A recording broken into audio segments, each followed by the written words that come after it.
Hi,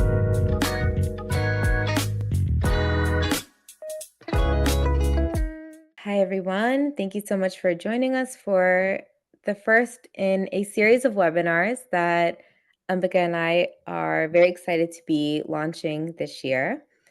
Let's start with an introduction, starting with Sambasivan and Parikh. So, hello everyone. I am Ambika Sambasivan. I am the co-publisher at Sambasivan and Parikh, along with Suhani Parikh. We are a women-owned small press. We're based in upstate New York, and we champion diasporic communities and voices and perspectives through our books. And we're very excited to be presenting this very beautiful book that we is releasing this fall in September. And we are excited to have the author and our wonderful guide with us today. So this webinar is intended for educators in mainstream education systems, and it is centering our two books, actually. So the first is Sign Up for Adventure, which is written by Lavanya Karthik, and the second is The Butterfly Cage, written by Rachel Zemach, both of whom are joining us today. So a quick introduction for both of these wonderful ladies. Lavanya Karthik is an award-winning author and illustrator from Mumbai, India. She has written over 40 books for children of all ages, including picture books, chapter books, and middle grade mysteries. She loves to explore new ways of telling stories with words and pictures and enjoys experimenting with drawing media.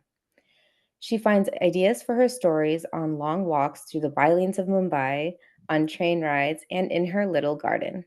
She loves traveling across India to meet children in schools and literature festivals to talk about the wonders of reading and the joy of making art. Thanks for being with us today, Lavanya. Hi. And Thanks for having me. And we're also joined with Rachel Zemach. Rachel Zemach is a deaf author and former teacher. Her book, The Butterfly Cage, is based on her teaching career, personal identity shift, and the trajectories of individual students, as well as the startling dysfunction in mainstream deaf education. Children's books are deeply meaningful to her. Her parents, Margot and Harv Zemach, made them for a living, and she absolutely loved sharing books with her own daughters. Later, reading to her deaf students was extraordinary in growing their language skills and world understanding. Their excitement when seeing any deaf representation in books, or anywhere really, showed her how important the book Sign Up for Adventure is. Rachel lives in North California with her husband and a wonderful bossy cat named Puppy. Thank you for joining us, Rachel.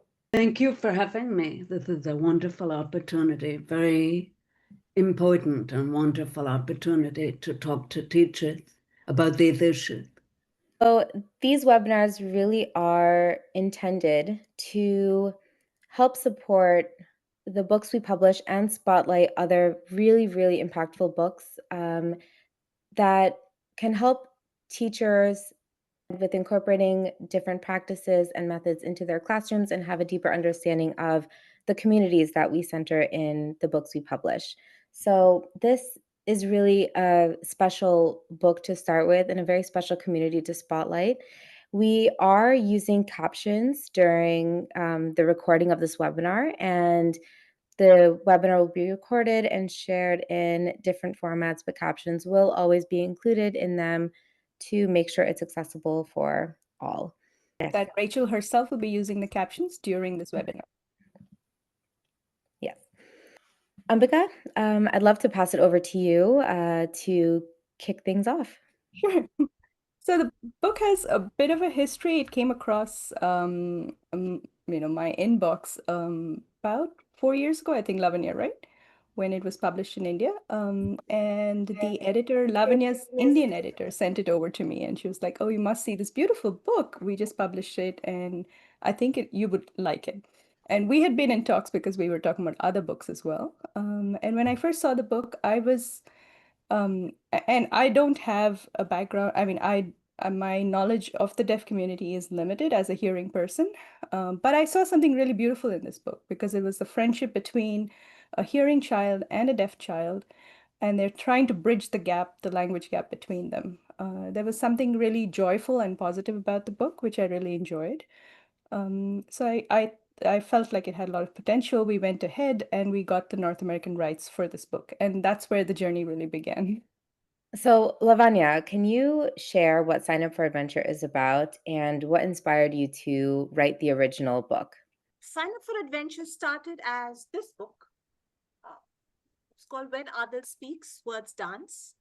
And essentially, I was reading about sign language and different ways of communication, about Braille.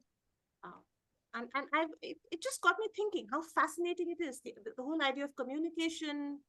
And I wanted to explore ways to talk about these uh, and ways to communicate with very young readers. And which is how the whole adventure began with a picture book, which introduced Indian Sign Language to young readers in India.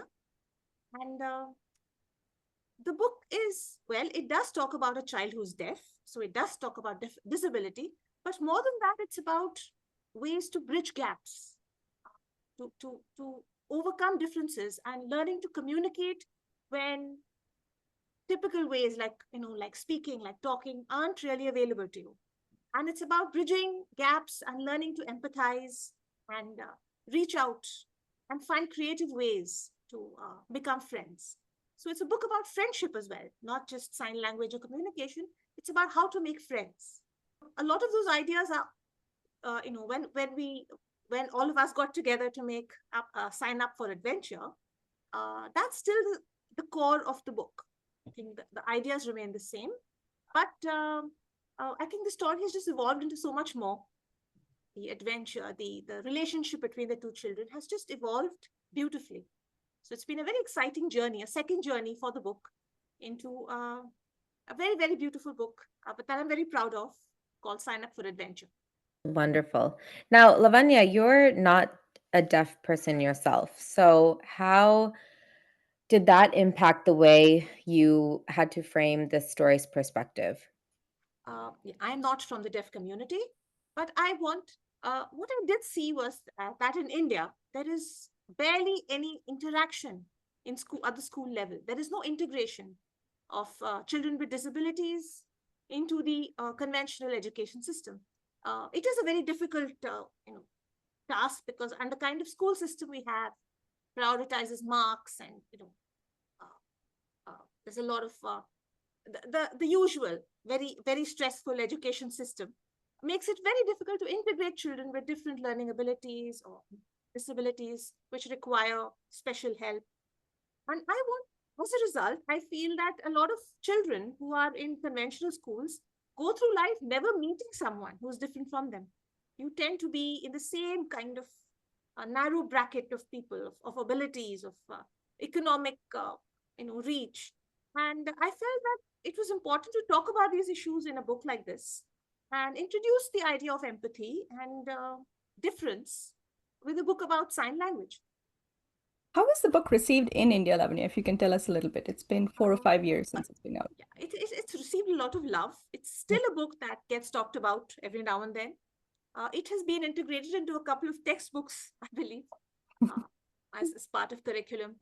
And it did win one award. It won a Publishing Next award as an illustrated book. But most of it's been the love that the book receives when I go to book fairs or book festivals. I still take it to schools, and we talk about disability, but more than that, the children are excited by the idea that you can use your hands and get creative and make a language of your own. So learning sign language becomes a very exciting part of these sessions when I take the book to schools. And I find that it does make a difference, because children have creative ways to communicate, create language, essentially invent words, use different things like signs or dots or impressions on paper to make language. So we have these very exciting discussions each time I take the book to school. So it does lead from sign language. We have these much broader conversations about communication, about abilities, and of course, the exciting creation of languages that are very, very personal to us. So we were very, very lucky to meet and work with Rachel as we were uh, creating a version of this beautiful story for the North American audience, where we are publishers. So um, we really could not have created this book without your help, Rachel. I will say. Can you share, Rachel, from your perspective, why a book like this is so valuable for mainstream classrooms? And if you'd like, you can define mainstream classrooms, which is a word I got from your beautiful book. Okay. Sure. So in what we have here is two different main ways of educating deaf children, deaf or hard of hearing children. One is deaf schools, where everybody is deaf or hard of hearing. And many of the teachers are also deaf, and the people who run the schools are also deaf. Everybody, the secretaries, the cooks, as many people as possible that they can hire are deaf. And there are about between 1 and 3 in every state in this country, give or take. But there are many, many, many children who are in rural areas or for whatever reason don't attend these deaf schools. So only about 10%, maybe even only 8% of all the deaf children attend deaf schools that are designed for them in every way. In terms of the language, the access, the learning styles, the way things are taught, everything is designed for deaf children. However, the majority attend regular schools, and we call those mainstream schools, but really they're just the school down the street from you. They're the same school that your children may attend, the same school that is in your neighborhood. And the reason for this is that when a parent has a deaf child, most likely that parent is hearing, not deaf. 90% of all parents of deaf children are themselves hearing, and most of them have never met a deaf person. So, when they find out very early on that their baby is deaf, they are in shock. And they go to the doctor, they go to the pediatrician who sends them to an audiologist and then to a cochlear implant specialist. And, they go to doctors for help. However, almost all of the doctors and audiologists and specialists give them advice that is that they should put their child in a regular school. They should teach them speech therapy, give them speech therapy, give them hearing aids or cochlear implants, fix them, in other words. And part of fixing them physically, fixing the deafness, is to also put them in regular schools where they can be included. However, it's very well intended, but it doesn't really work for deaf children. It works for children with other disabilities physically, but for deaf children, there are other things that work better. And they're kind of the opposite. The approach is the opposite.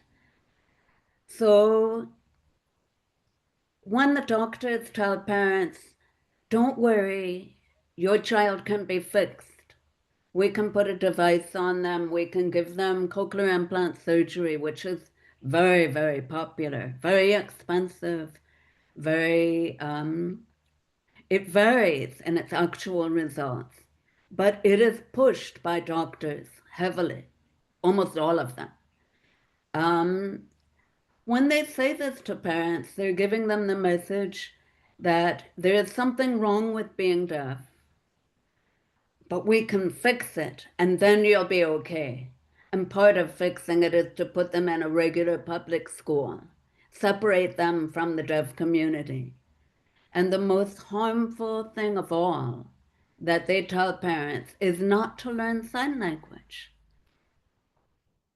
So it's ironic because hearing children are learning sign language in school, babies are being taught sign language because it's wonderful for them.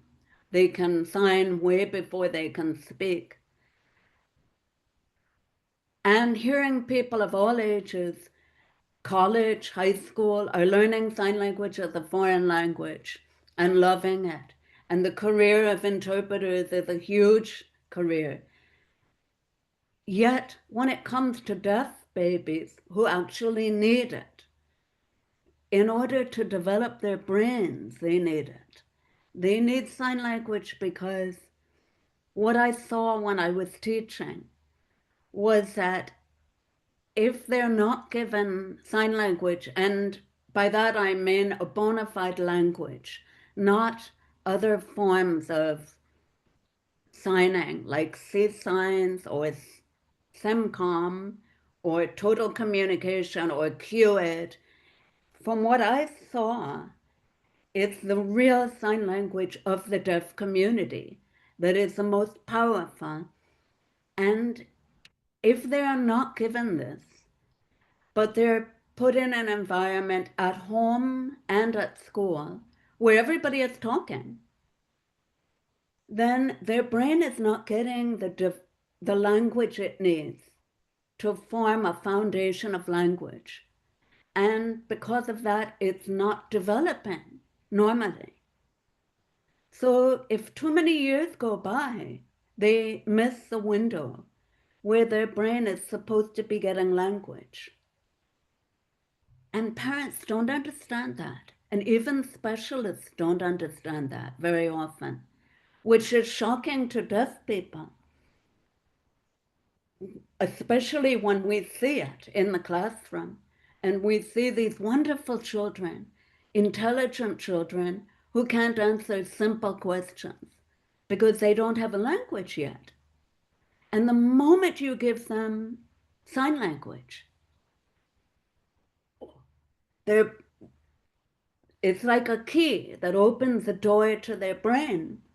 And all of a sudden, they get very, very happy just because of language. You could be teaching them a simple word like in my book, I have a chapter about the word blood. And the day that the children learned the sign for blood, before that, they just called it red. They said, red, it's red, red, red, oh, red. And I taught them, no, it's not red. It is red, but the sign is blood. And they focused on me when I signed blood. And they got thrilled. And it's not a very exciting word. I mean, it's dramatic, but it's not a happy word. But they acted like they had got the best Christmas present ever. So they just want language. This is a long, rambling answer to a simple question, and I'm sure I missed a lot, but this is the basic crux of the problem. It's a lack of language exposure for deaf children when they are in hearing environments. And it permeates their self-esteem, their social skills, their development mentally, and of course, their education.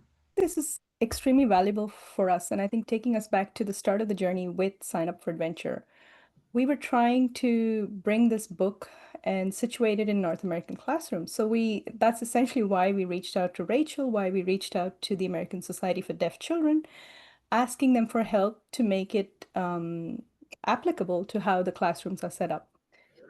what Rachel did for us is to really expose, as editors, expose our inherent, and we had not even considered it. I mean, we consider ourselves empathetic, but we didn't realize how much of our world is biased towards sound and how we look at things through the paradigm of sound as being ideal and the lack of sound being, something of a poverty, which is not true. And I think that has been the greatest journey for us as editors, to realize that there are different ways to experience the world, and one is not superior than the other.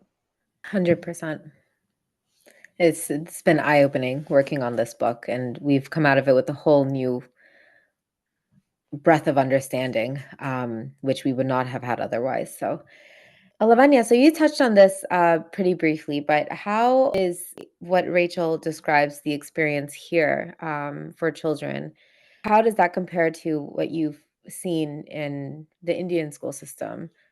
I know you touched on this briefly, but can you think of anything to add, hearing Rachel kind of talk about this? Well, in India, as I said, there is almost no integration of deaf children into the mainstream unless they have a hearing aid or some kind of implant. For the book, I did speak to some experts. I went to Dr. Namita Jacob, who runs the Chetna Center in Chennai, who works extensively with deaf and the deaf-blind community and creating resources for them. They are building an amazing library. So she was my main person I went to speak about education for the deaf community in India.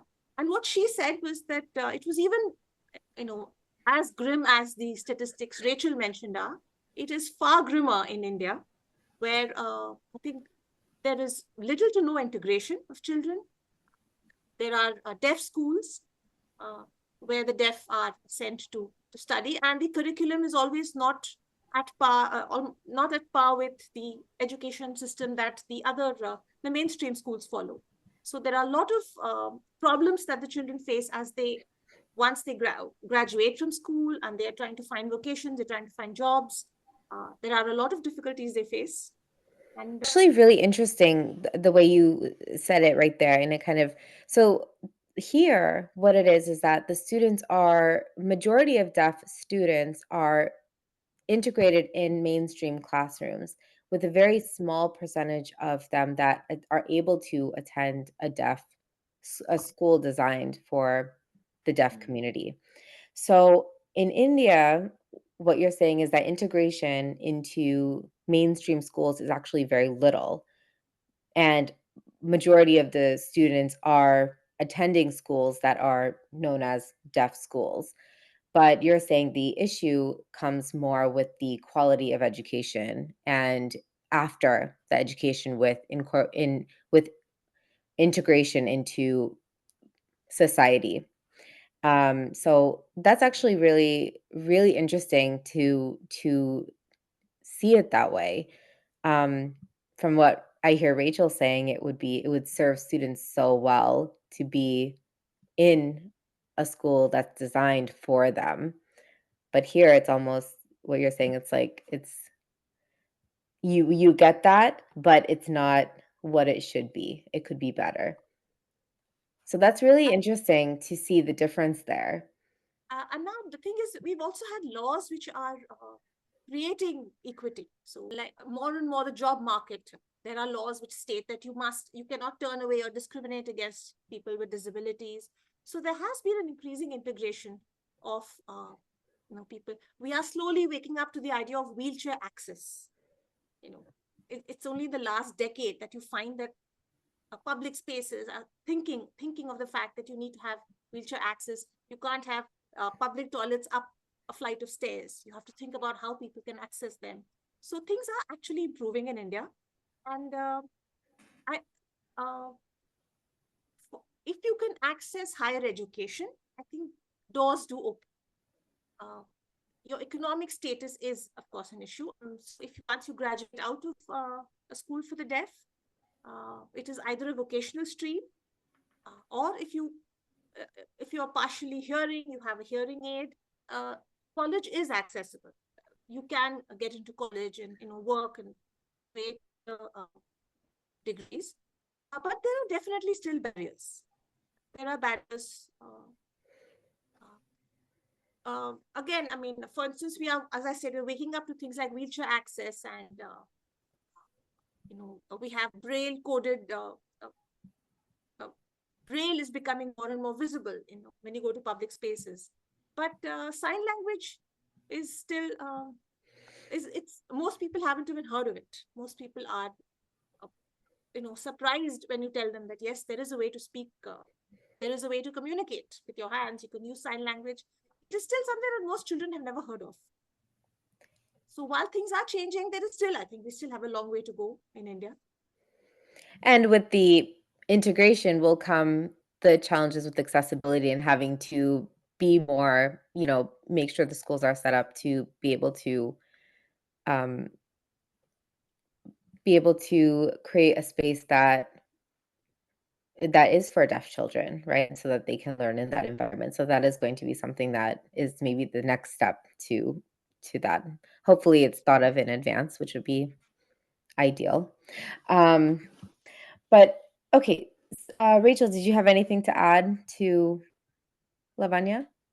Yeah, a few things. One is that my understanding is that in India, there is a very large number of deaf people, extremely large. However, the number of interpreters is tiny, shockingly small.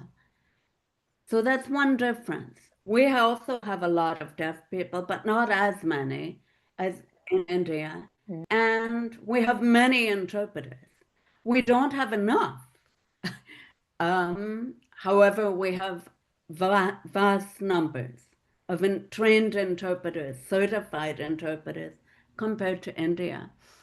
Two more things I want to say. One is that the ideal thing, I believe, is a combination, a school where there is critical mass of deaf children. In other words, rather than a deaf school and a hearing school separated, there is such a thing as a regional school, which is a school where there are deaf and hearing children.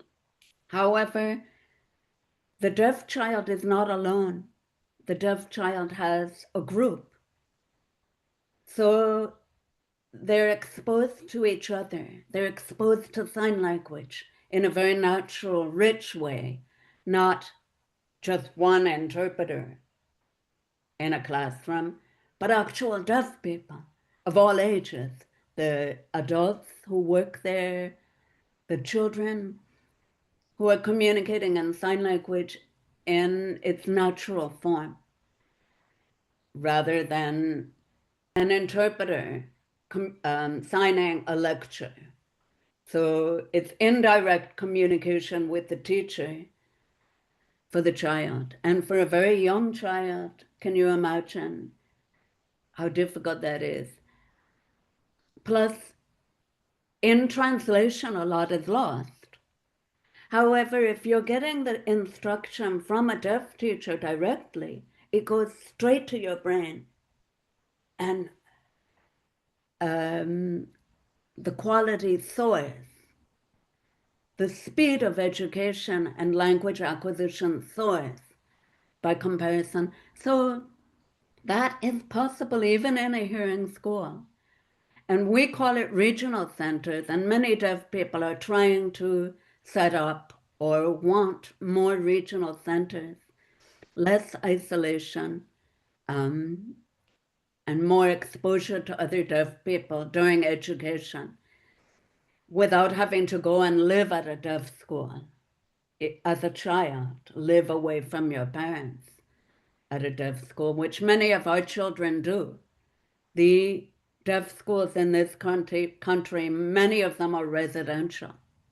And so even 5-year-olds are going to live there for the week.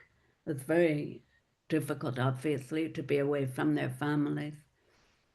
And then the other thing I was going to say is, despite the differences in the two countries, one having too much mainstreaming, the other having not enough mainstreaming, and not enough access through interpreters.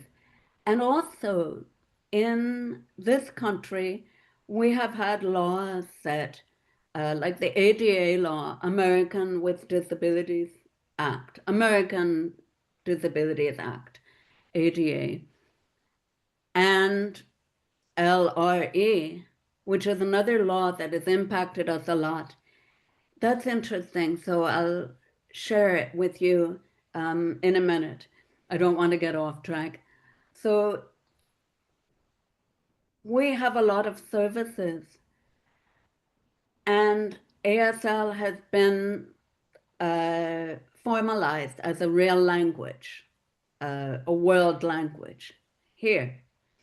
However, in India, as well as many other countries, there's an ongoing struggle to get sign language formalized and put into law, and disability rights made into law. But what I wanted to say was, despite these differences, one thing I believe both countries have in common, and in fact, most countries have in common, is that hearing people who have no exposure to deafness, in other words, who have not read this book of yours, this children's book, even a children's book, can make the difference of starting to change their thinking.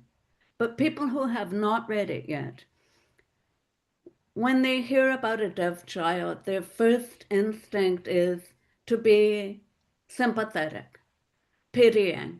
Oh, the poor child. Oh, I'm so sorry your child is deaf. Oh, don't worry. We'll help them. We'll help them. It's a benevolence. And by pitying them, you're also looking down on them. You're assuming that deafness is a negative thing. But deafness in itself is so far from negative. It can be amazing and beautiful, and the culture and the language and the community, if you have those things, if you are partaking in the culture and the community and the language of the deaf, you feel like the luckiest person in the world, often. Like, I feel that way. I feel richer for knowing the deaf community and counting myself as one of them. And I see other people who are physically deaf or hard of hearing, but they never made it into the community. They never learned sign language because they didn't learn it at school. They went to mainstream schools where often they don't even sign. Nobody signs often. Despite the laws, the reality is different. And those people are longing to know sign language and longing to be part of the deaf world, but they can't make it in there without signing. So that normal human attitude of hearing people to think of deafness as a sad thing, a negative thing, that's the problem. That's the crux of the problem in both countries. And from there, if you can start to reverse that, everything changes. It's attitude. And that's what excites me about the book, because you're catching children, very young, who will never forget the book. They will never forget the parts of them that opened as a result of the book and realized, wait a minute, deafness could be a good thing? Sign language looks fantastic. Friendship can be made across the barriers. Barriers can be broken. I can have fun with a disabled person. They can be better at some things than I am. Wait a minute. They don't realize it, but everything is flipped. And from there, you can have a positive relationship with disability of any kind. No, I was going to say one of the things we really loved about this book is that the deaf child was never seen as the one to be pitied or changed. It is the hearing child who really makes the effort to know this child, who takes action and steps to learn the language, because he realizes it's a whole language that he now has to learn, and he makes the effort to better himself and to bridge that gap. And I think that's a really beautiful thing. With that, Rachel, I have a question for you. Is it naive to say that all of us should learn should learn sign language in both in India and in the US? And what are the barriers to that? Why doesn't it happen? I believe that children of all ages know, regardless of their hearing, nothing to do with their hearing. They could be hearing, they could be hard of hearing, they could be deaf. Doesn't matter. I think all children in regular public schools should learn the sign language of their country. And I think it can be done. I've told many people, and at first some people say, well, it's not practical, it's not realistic. However, if you think about it, there are so many ways it can be done. For example, we in this country, we have many, many deaf people who are unemployed or underemployed. They're talented, they have a lot to offer, but they can't find jobs because they're discriminated against when the employer finds out they're deaf. So these people, if they started making instructional videos and they got together and not just unemployed people, but the deaf community of either country gets together and starts developing a curriculum where in kindergarten, there is a little bit of exposure to ASL for all children. ASL here, Indian Sign Language there. Although I think there are many different Indian Sign Languages, not just one, but there is probably one main one. But that's one thing that's a little bit easier here. We have different fake forms of sign language. Mm-hmm. And then we have ASL. So it's a little bit simpler. But if people get together and they figure out, okay, in kindergarten, our goal can be all children graduate kindergarten with a knowledge of how to sign the alphabet, how to sign the numbers 1 to 20. They have 10 songs. They can sign songs that translate well to ASL. They know the colors in sign language. They know basic signs like, sit down, I have to go to the bathroom. They can say this to their teachers without interrupting the class. And the teacher can say, okay, or wait, or later, or be patient, or be quiet. There's no need for speech interrupting everybody when you can sign. And there's no reason children can't do it. They love sign language. Hearing children, all children love it. And they learn it easily. Like first exposure, they've got it. And they've integrated it. It's the teacher who has to work a little harder. But we can teach the teachers also. And then elementary school and then middle school, they could start learning about oppression of the deaf historically. They can start learning, going on field trips where they meet deaf children, where they can start having assemblies for the whole school where a deaf comedian comes in, or a deaf actor, or theater group, or storyteller. And you integrate it at every level in a natural way for that age. And a lot of it can be by video. You don't even need a deaf person coming in. You have a deaf person on Zoom.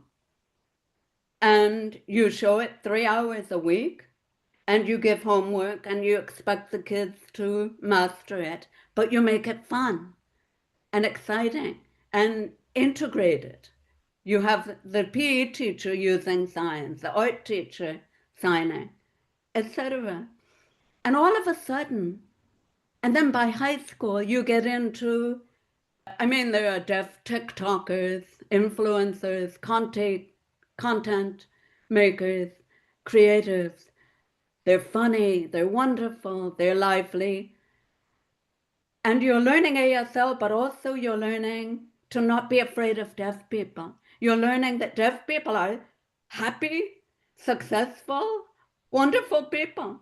And that changes your whole thinking about disability.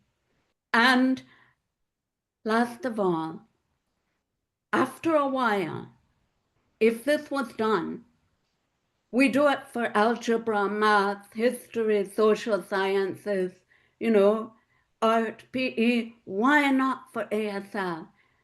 Hearing people don't know how important it is.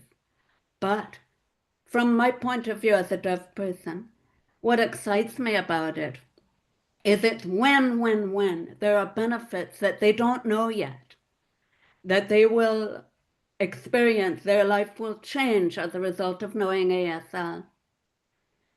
And in ways they can't even predict. One day they'll be able to sign to their friend across the street because there are cars going by. But you can just sign. You can sign from a window. You can sign in a crowded place like a bar or a noisy place. There's so many benefits to knowing sign language. And for deaf people, it would eradicate all of our problems. All of them. All of them would be gone because our real only problem is communication. So if hearing people learn to sign, deaf people are great in the world. There's no problem anymore. Hearing people can just switch to signing in all environments. And children in mainstream schools can totally thrive because they're not left out socially. Their teachers can sign. They're not left out at home. Their parents can sign. Everything changes. So it's an amazing thing, amazing in its impact. And it's possible. Wow, that is just incredible. And so many examples for any teachers who may be tuning into this, for easy ways of being able to incorporate this in your classroom while not having to create like a whole new set of curriculum. Like so many of these examples were so wonderful. And because YouTube and all of these things are so accessible now in the classroom, how wonderful would it be if everyone just made just a little effort, whether you have a deaf child in your classroom or not, just to keep the collective in mind, right? And to work towards a better world in whatever way we're able to. So that's really, oh, I'm so Slightly filled. teary. I'm so filled with like emotion just listening to Yeah, I'm so you emotional. to just envision what that could look like for someone Yeah. in the community. And I will say the impact of the book, Lavanya and Rachel, the way it came together. My kids have read the book, and the first thing out, they're like, "Hey, why don't I know sign language? How come I haven't gotten to learn it? That's not fair." And they came away thinking like, "Hey, I haven't learned this really cool thing. I want to learn it now. Like, why haven't I learned it?" And I'm like, "Yeah, actually, why haven't you learned it? That's on me." Right? That's on me and the school. Like, they've not learned it. And you're right, Rachel. Like, when babies are little, like I did have them sign. They signed when they were done eating. They signed when they wanted milk. They signed when they want. And I'm like, oh, when did that stop? Oh, when we started communicating differently. That's it. What you said about the love people have for sign language. Lavanya was saying that there's love for the book. I've noticed, I live in a city where there's many deaf people. And when I'm maybe maybe I'm at a cafe or at a bank. And immediately I tell them, no, I'm deaf. And they always say, oh, but you can lip read, can't you? Because I can speak, they assume I can lip read. And I usually say no. And then they look upset. And I tell them just write, write. Maybe I use my phone to transcribe what they say, and I sometimes make it easy for them by giving them a device. But so often in this town where there is a community college that has a robust ASL program taught by friends of mine, mostly the community is small, we all know each other. So often the clerk will say, oh, and get excited when they say I'm deaf. They don't have that pity because they took ASL or because in kindergarten they learned a little bit. Somewhere along the line, they had some connection to a deaf person and signing. And that's it, that's all it takes to make it into a positive memory in them. And they say, oh, I know a little sign. And there is a love for it. I've noticed it's not just, oh, signing is okay. Deaf people are okay. I know a little bit of signs and it's an okay thing. No, it's something that they love. It does something to them. Physically, talking physically. They love it.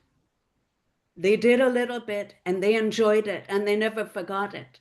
So we have that to build on, that natural human desire to communicate non-verbally. Yeah. I will say to your point there, at some point when I was in elementary school, we learned the sign language alphabet. And I will say till date, I know it till date. And so I obviously don't know sign language whatsoever, but I know how to do the alphabet. And I can't even remember when I learned it, but till date, if you tell me to do it, I can do it. And so it really is like if kids can learn and it must have been really like in elementary school when we learned it, because I can't even remember a time when I didn't know how to do it. But if we can just teach them, if they can be taught these things young, it's like it'll get just stuck in here. That's all. That's all it needs to do is just get stuck in here. So I hope that this book helps with that effort a little bit and inspires teachers to just take one step towards making a little effort in bringing sign language into their classroom. And for the butterfly cage, that book I feel like is one that all teachers need to read. I'm not a teacher, but I started reading. I'm in the process of reading it right now, and it is absolutely eye-opening. And it's just a mix of emotions as you're telling your stories, especially some of the experience of these little, really young children. And that would be eye-opening for teachers as well. Gosh, we covered so much in that. Warning, it will break your heart, but it'll also put it back together. So it is worth sticking to the last, until you get to the last word. It is so beautifully written, Rachel. Really amazing book. And your writing is so wonderful too. It's just I'm clinging to every word. Like it's just so beautifully written and funny. Oh gosh, it's so funny. Like when was it there was a boy, his name starts with an L. He threw a hamburger at his principal. And you said that, she wiped the ketchup off with her hand because he forgot to throw his napkin too. I just burst out laughing. Thank you for saying that. Thank you for saying that because believe it or not, you're one of the only people who has ever mentioned the humor in the book in an interview like this. Even though for me, the humor was so important that I stopped working with my first editor because I didn't feel she had a sense of humor enough Oh. to edit my book because humor was very important to me. And this book is so heavy in some ways. You will see as you get further, it gets heavier and heavier and more impactful and more meaty. There's a sign for meaty, meaty, Mm. and impactful. I realized I wanted to teach you all a few signs, so impactful. Um, as you go further into the book. So the humor for me was very important to lighten it up and give the reader a mental health break. I couldn't justify putting them through the pain of reading it. The angst, the emotional roller coaster, the heartache that occurs at some point in the book without doing everything I could to balance it. And children, as you know, they're wonderful for balance. They're funny, they're creative, they're full of amazing qualities that if you just think of them and put them on the paper, you're giving your readers a different kind of gift. So thank you for mentioning that. I wanted to ask Lavanya a question, actually. I wanted to ask her, it's been a long journey. We worked on When Adil Speaks, Words Dance, and today it is Sign Up for Adventure. I'm wondering, with Rachel's guidance, what have you learned and what was, sort of a paradigm shift for you?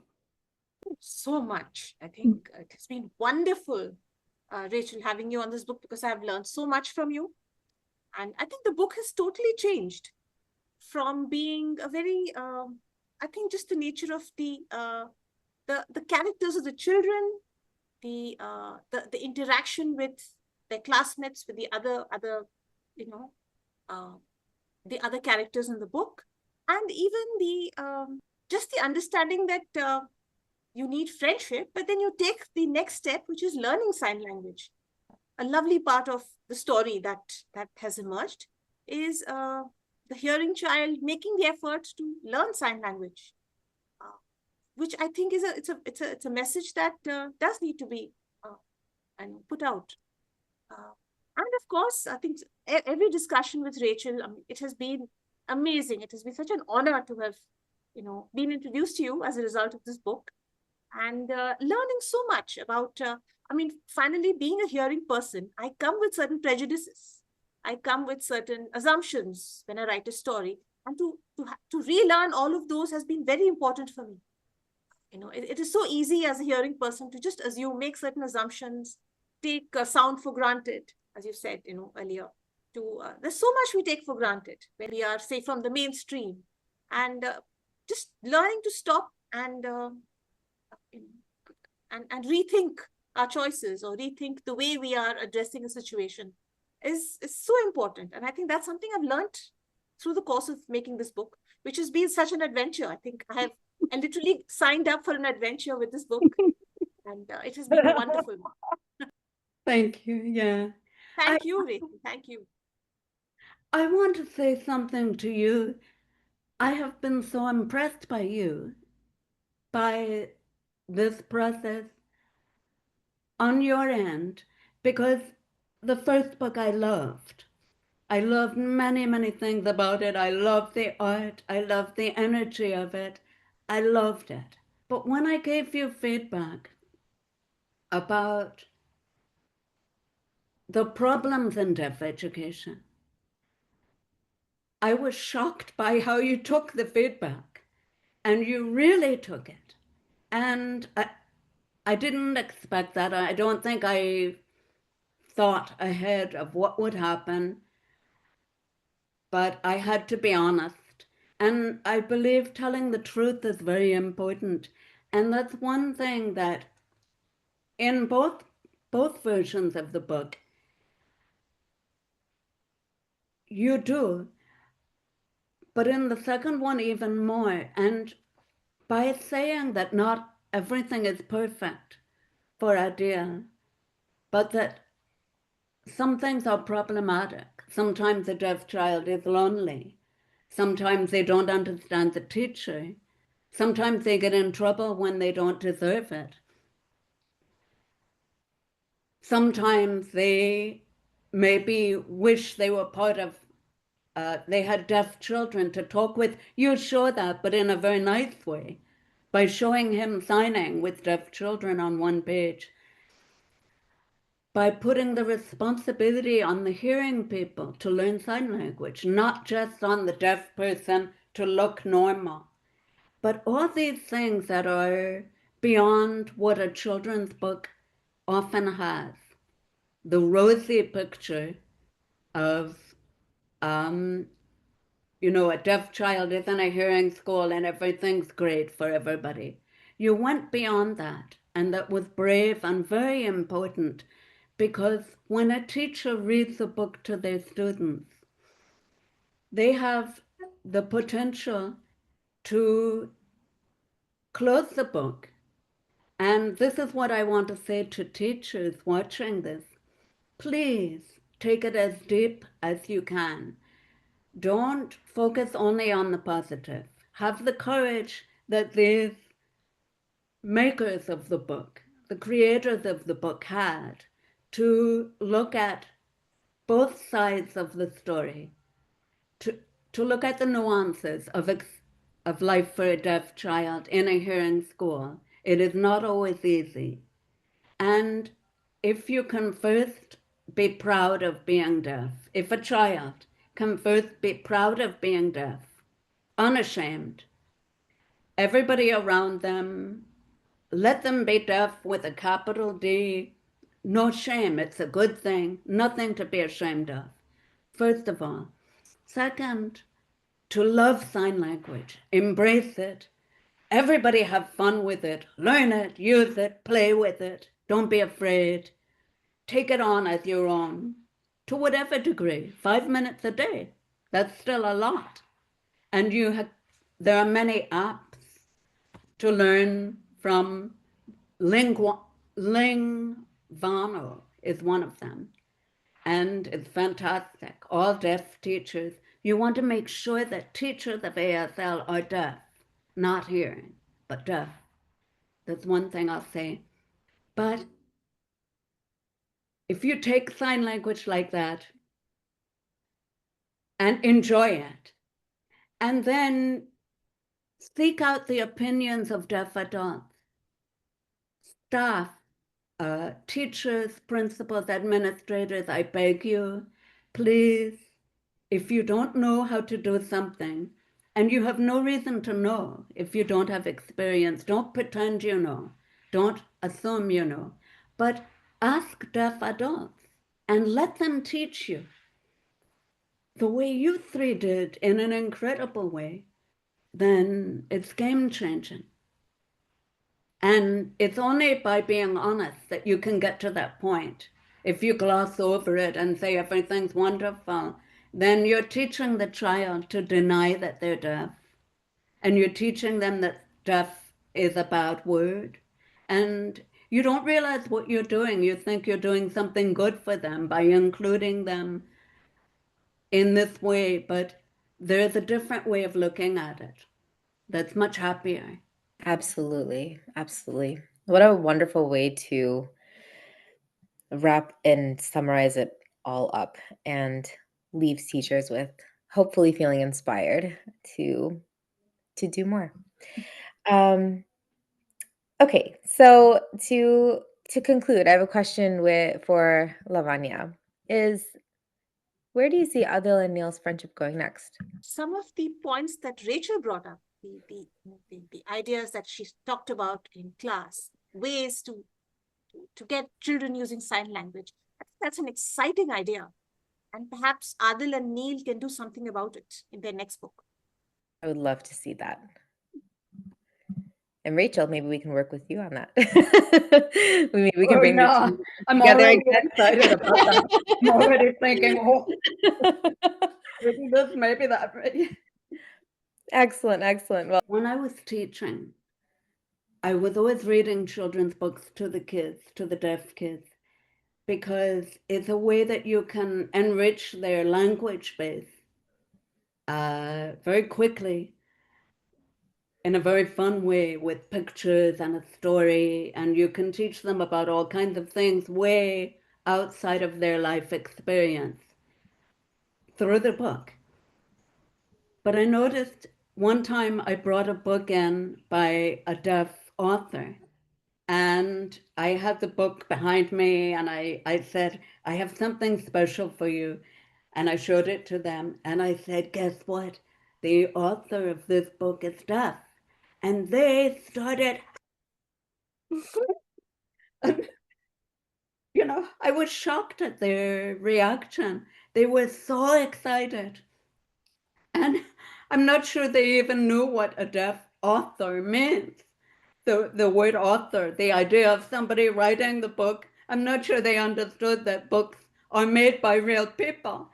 But they saw the word deaf. And no matter what it was, maybe they thought it was a deaf character in the book, but it thrilled them. And I said, okay, well, we'll read that later today. And they said, no, but what about now? Can't you just do it now?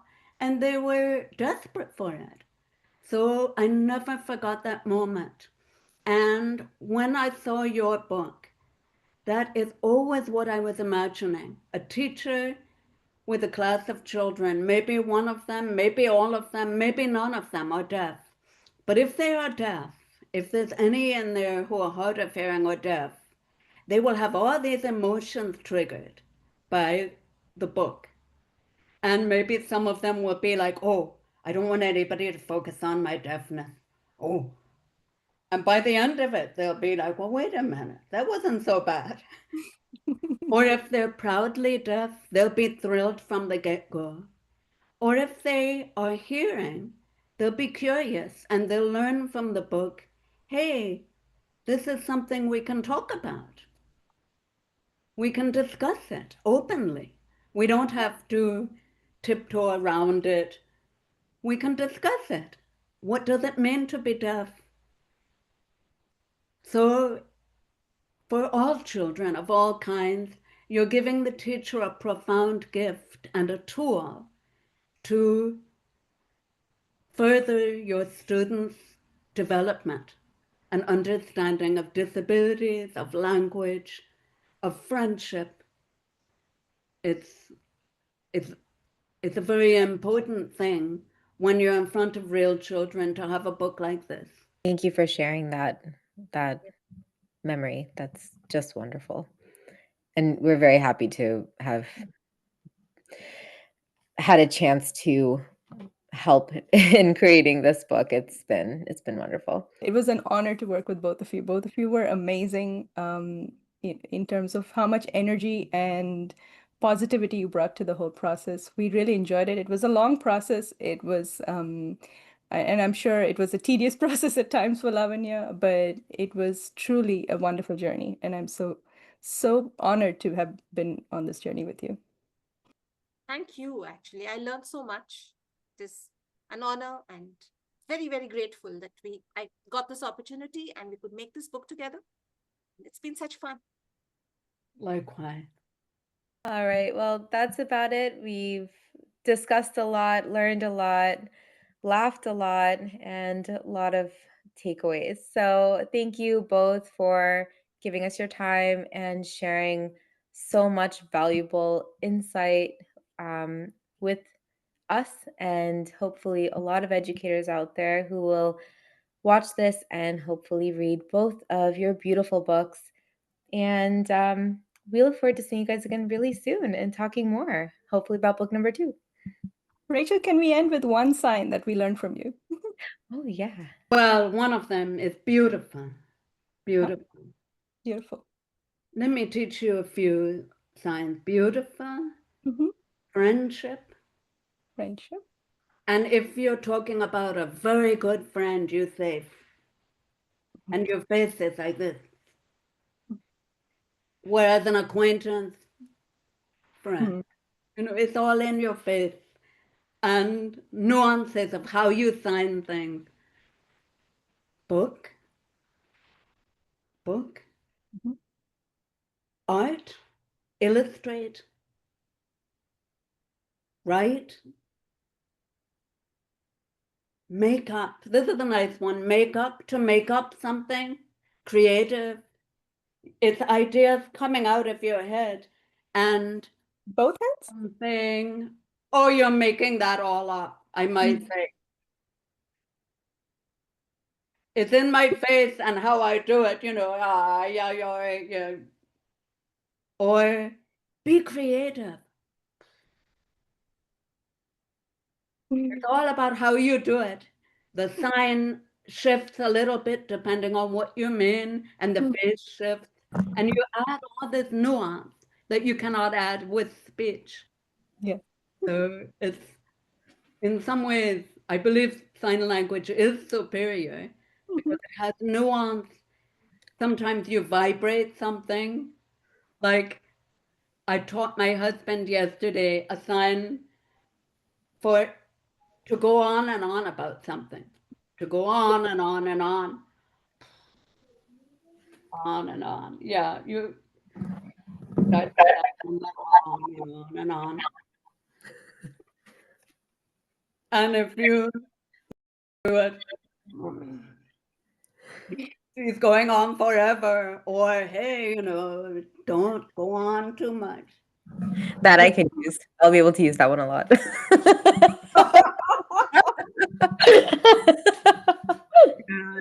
Yeah. Well, Those that are was some signs for you. Beautiful beautiful. That was beautiful. Thank you. book, to be creative. Creative. Yeah. To imagine something. Imagine. And look what happens when you look up at it. It becomes much more powerful because I'm looking at it rather than just saying, Yeah. I'm dreaming up something. So we have to dream up and create and illustrate and write our next book. Book. Next beautiful book. Yes. Yeah. That's so wonderful. Thank you for that. Thank That's you for that. wonderful. I'm going to teach my daughters today. Yes. Wonderful. You'll see they'll learn like that. Oh, Yeah. yeah. Like that. If I you know teach adults, you have to teach them 5 times Mm. before they get it. But Yeah. children, first time. Yeah. Yeah. Yeah. Wonderful. All right. Well, thank you so much, ladies. Thank you too. Thank you. I'm going to. Thank you. One more time. Thank you. Thank you. Yeah. You see how easy all this is? Yeah. Easy. That was 2 minutes for 5, 6 signs. That was easy. Yeah, it was really.